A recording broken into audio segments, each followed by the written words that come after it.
Hey everyone, this is Kieran from MSK Physio. Today's exercise is about building some neck flexion. So in some of our other videos we've talked about nodding or flexion of the head on top of the neck. This is more about neck flexion. So the ability of our spine to be able to flex. So really I'm really trying to look down, down, down. I'm not just sort of tilting my head down, okay? This is an area of the neck that for many people they've lost movement in. A really simple test would be to stand up nice and tall or sit nice and tall and then see if you can touch your chin down to your chest. Or do you feel like you stop? So check, is there a space between your chin and your chest? Or do you need to pull yourself down there and you're creating a lot of tension in your jaw or your neck muscles? So if this feels like this is challenging for you, then this would be a good exercise for you.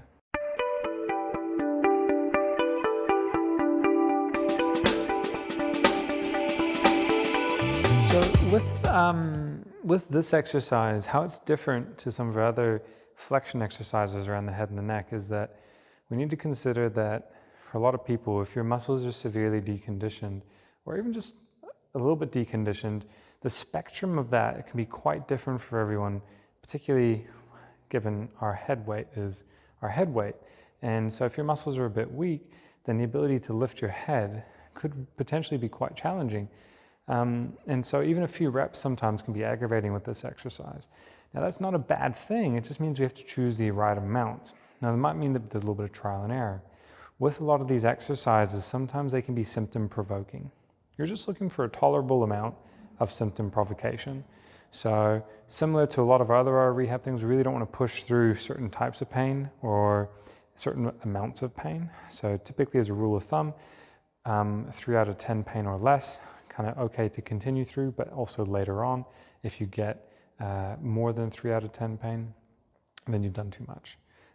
If you're not sure about this, as always, this is not advice because you haven't had an assessment before this. This is just some direction, some ideas. So if you're not sure, please do catch up with one of your local therapists because depending on your symptoms and what's going on for you, this can be really provoking. So just as a forewarning, okay?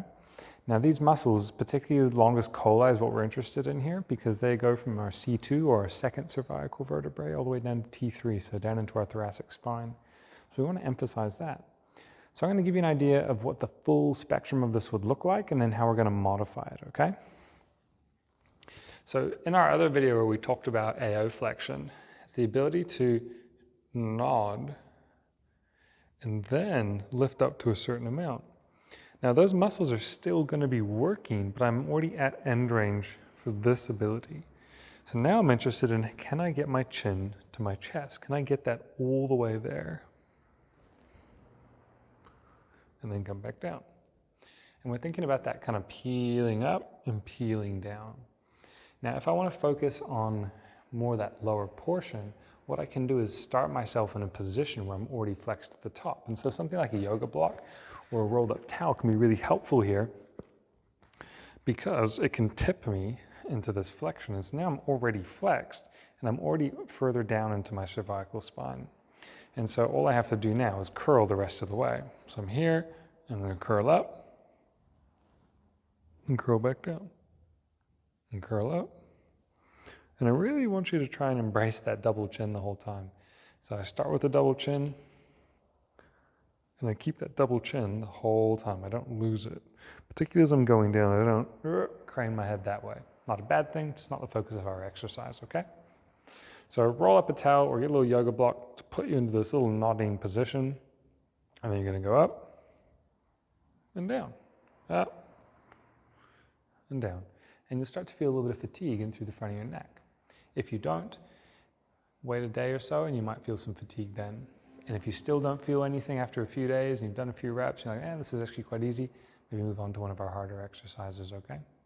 But really good exercise to start building some strength back into the front of your muscles and the ability to take them into flexion. They've also got more ability going into extension, but that's more of a lengthened position and a bit of a different exercise, okay? So just work on here if you need to get your chin down to your chest. If you like this video, then please hit like below. Otherwise, to check out more of our content in the future, you can subscribe to our channel by clicking our logo over here. And to check out our latest video, click up here.